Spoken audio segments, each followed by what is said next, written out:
একটা শব্দ আছে, পরিস্থিতি। অনেক মানুষের মুখে আমরা এই শব্দ শুনি। জীবনে যখন অসফল হই, দুঃখ আসে, সংকট আসে, কোনো বিপদ ঘনিয়ে আসে, তখন সমস্ত দোষ আমরা পরিস্থিতির ওপর চাপিয়ে দিই। আর দেখতে গেলে কোথাও না কোথাও ঠিকই করি। এই পরিস্থিতি প্রত্যেক দিনের মতো পাল্টাতে থাকে, কিন্তু এই দিন, এই রাত, এমন কেউ আছেন যিনি এর ওপরেও নিয়ন্ত্রণ সাধন করেন, আর তিনি হলেন সূর্য। ঠিক সেই রকমই আমাদের জীবনেও সূর্য হলো এই মন।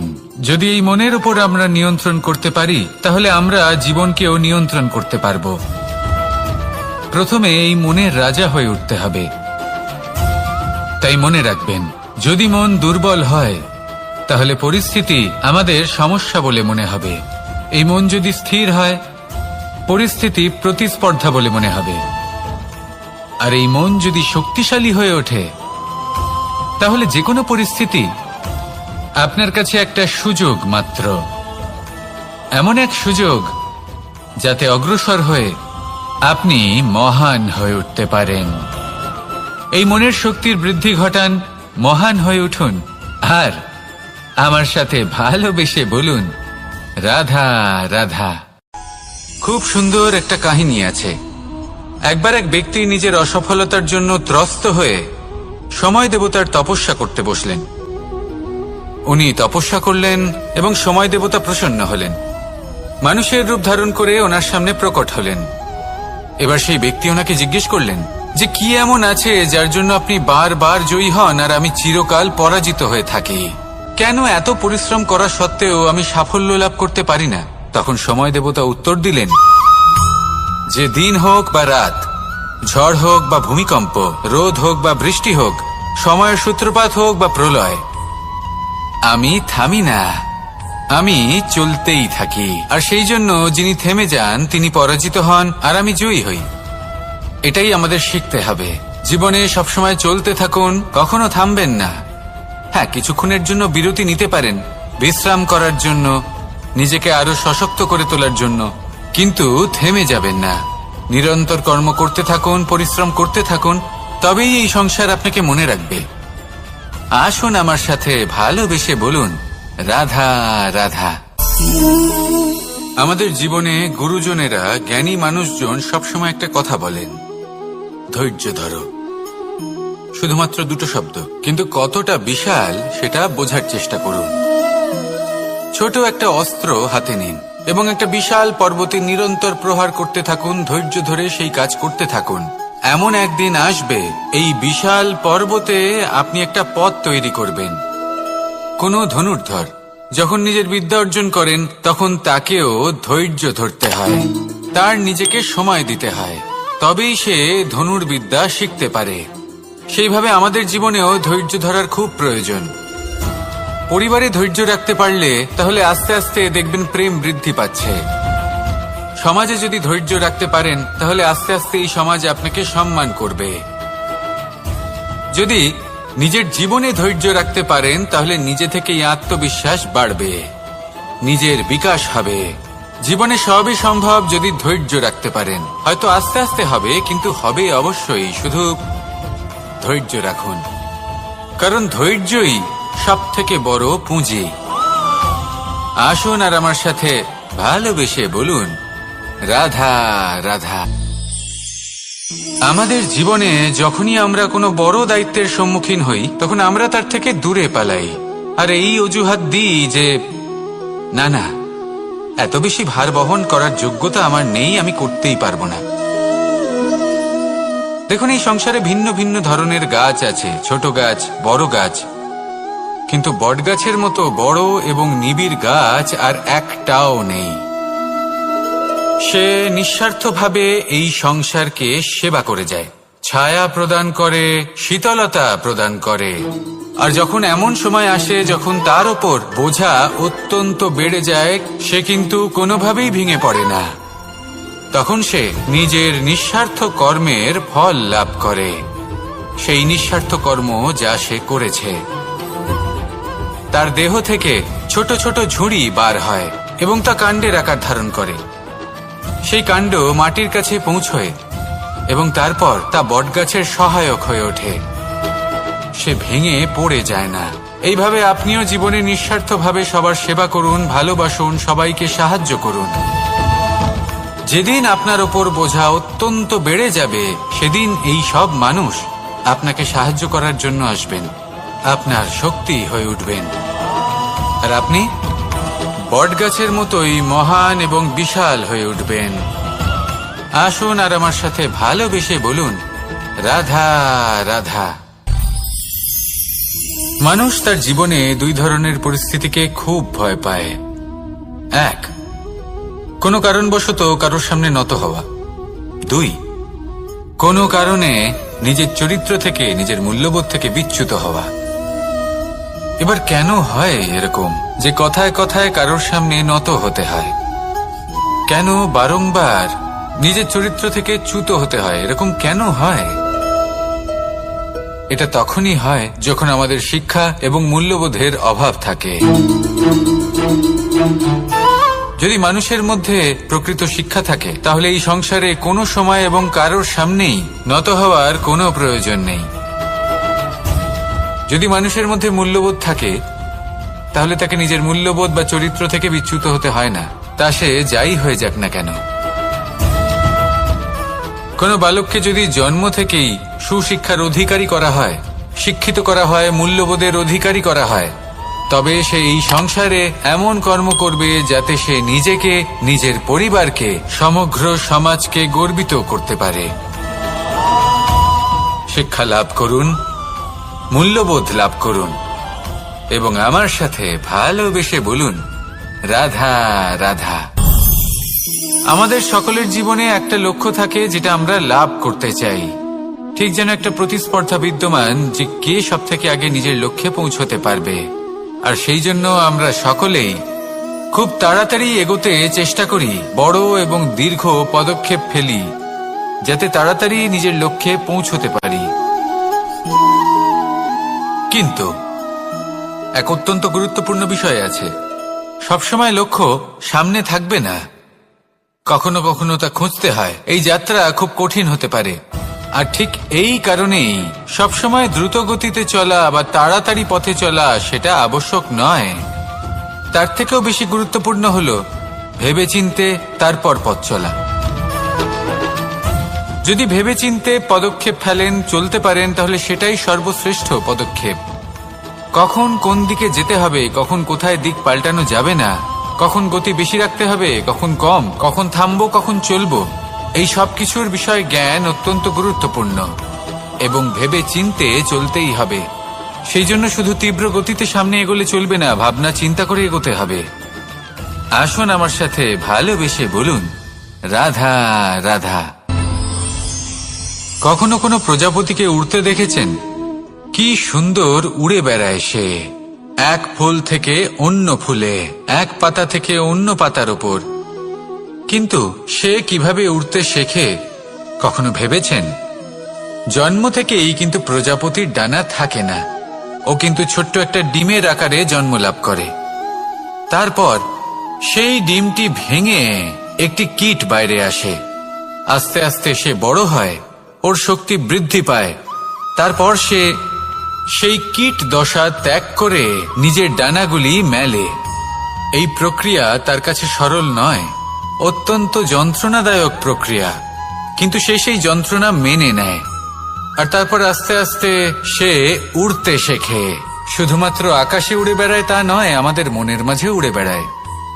এবার এই ডিম থেকে প্রজাপতি হয়ে ওঠার যে যাত্রা, এটা যতটা কঠিন, ততটাই কঠিন হয় এই সংসারে শ্রেষ্ঠ কর্ম করা, ততটাই কঠিন হয় এই সংসারে মহান হয়ে ওঠা।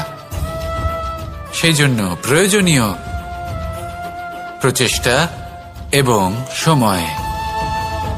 নিরন্তর প্রচেষ্টা করতে থাকুন, পর্যাপ্ত সময় নিন এবং আপনি নিজেকে এই আকাশে উড়ন্ত অবস্থায় পাবেন।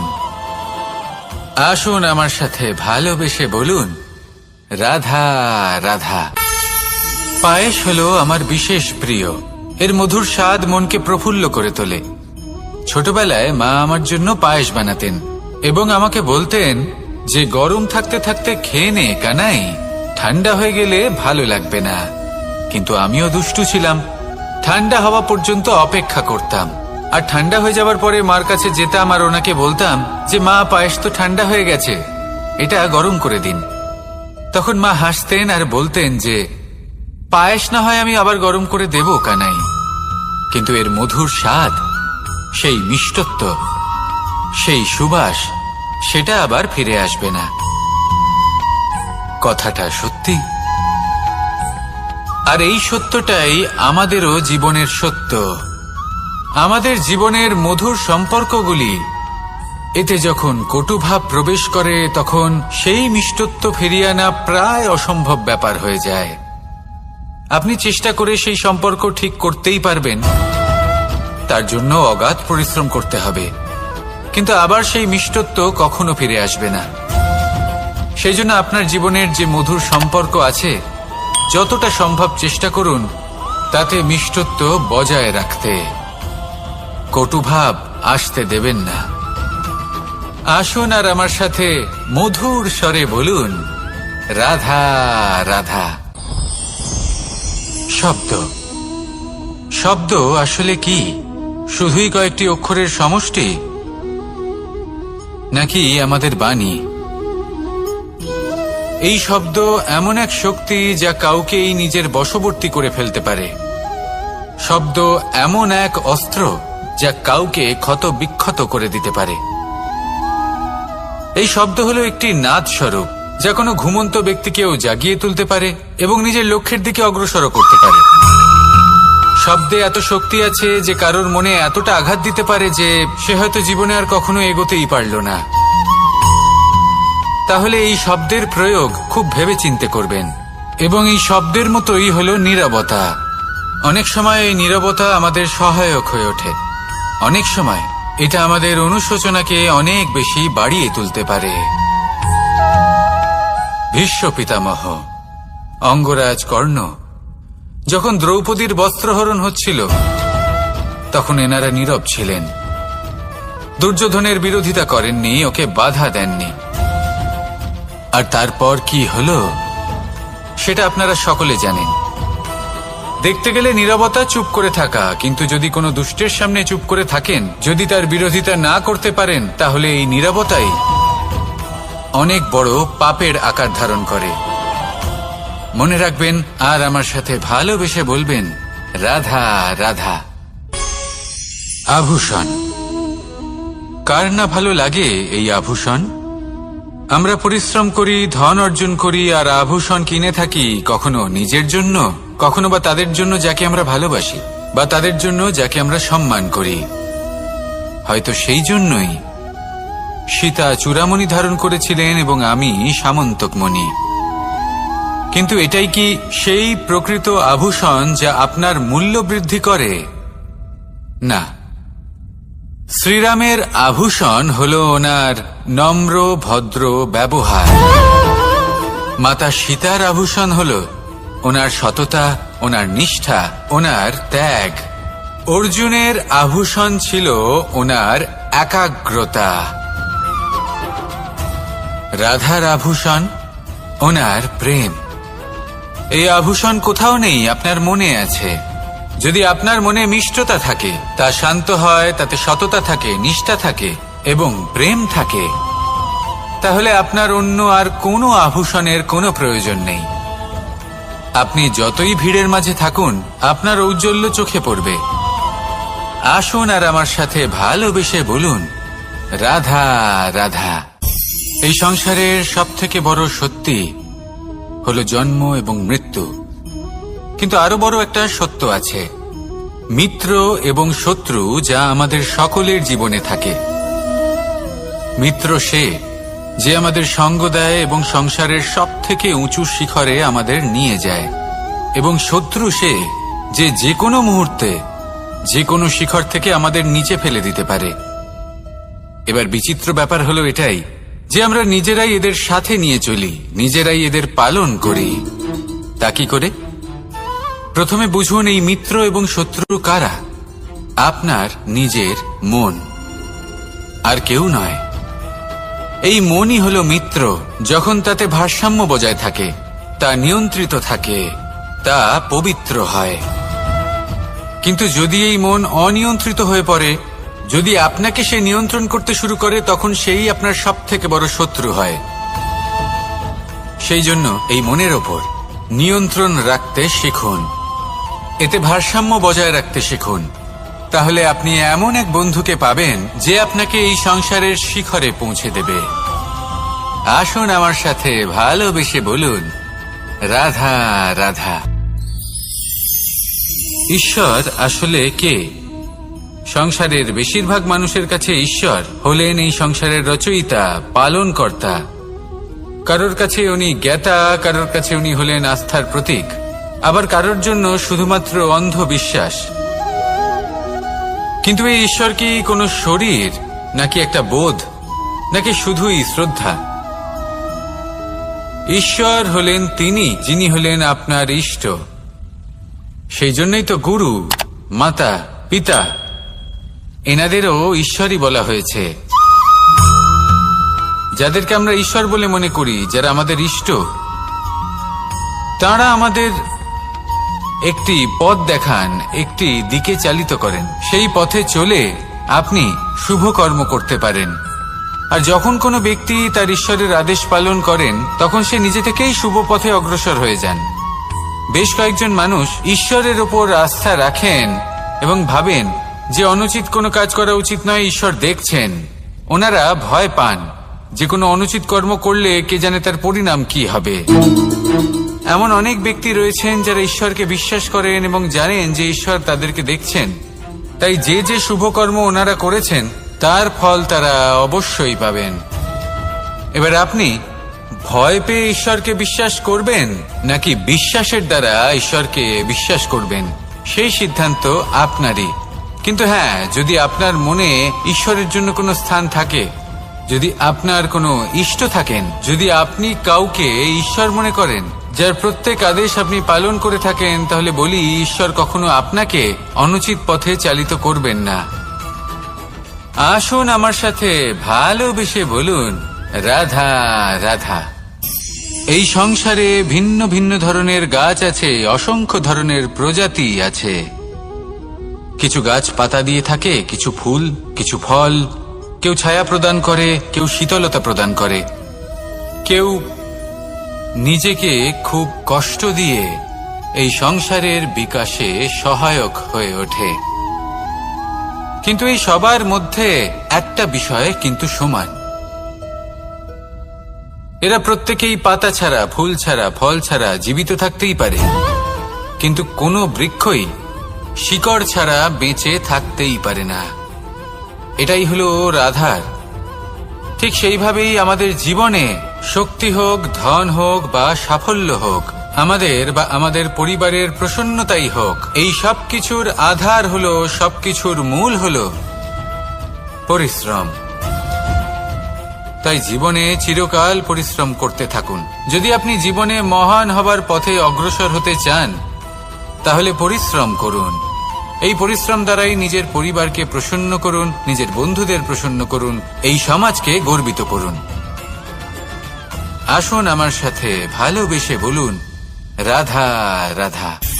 এই সংসারের সব থেকে বড় রোগ কোনটা? কেউ বলবে মানসিক রোগ, কেউ বলবে সেই রোগ যা সর্পদংশনের ফলে হয়ে থাকে। এই সংসারে ভিন্ন ভিন্ন ধরনের রোগ আছে এবং তার সাথে ভিন্ন ভিন্ন ধরনের যন্ত্রণাও রয়েছে। এমন একটা রোগ আছে যা চোখে দেখা যায় না, যা আপনার শরীরে কোনো দাগ রেখে যায় না, কিন্তু আপনার আত্মাকে পর্যন্ত ক্ষত বিক্ষত করে, অসুস্থ করে তোলে, বিনাশ করে দেয় আপনাকে এবং তার সাথে আপনার আত্মাকেও। এই অসুখের নাম হলো লালসা। লালসা, যে কর্ম সাধন করেছেন তার থেকে বেশি ফল লাভ করার আশা। লালসা, যা আজ আছে তার থেকে অনেক বেশি লাভ করার ইচ্ছে। এই ইচ্ছে এই সংসারে সবার থেকে এগিয়ে থাকার আপনাকে প্রেরণা যোগাবে, কিন্তু তার জন্য আপনাকে অপরাধযোগ্য কাজ করতে উৎসাহিত করবে। আপনার বন্ধু, আপনার আত্মীয়, আপনার পরিবার, এই সবার থেকে আপনি কখন দূরে চলে যাবেন আপনি বুঝতেই পারবেন না। উচিত অনুচিত কোনটা, ধর্ম অধর্ম কোনটা, সব ভুলে যাবেন আপনি। সেই জন্য মনে রাখবেন, নিজের জীবনে যদি আপনি লালসার থেকে নিজেকে দূরে রাখতে পারেন, তাহলে এর অর্থ হলো যে আপনি এই সংসারের সব থেকে বড় অসুখের ওপর বিজয় লাভ করেছেন। আসুন আমার সাথে ভালোবেসে বলুন, রাধা রাধা। এই সাগর কত বিশাল আকার, কখনো শান্ত কখনো উত্তাল, কিন্তু এই সাগরকে এত মহান কে করে তুলল? জল। এবার এই জলের যাত্রা দেখুন, সেটা কতটা কঠিন। এই জল সাগরে থাকে, সূর্য ওকে এতটা উত্তপ্ত করে তোলে যে এই জল নিজের অস্তিত্ব হারিয়ে ফেলে এবং বাষ্পে পরিণত হয়ে হাওয়ায় মিলিয়ে যায়। তারপরে আকাশে যায় আর নিজের অস্তিত্ব আবার হারিয়ে ফেলে, মেঘে পরিণত হয়।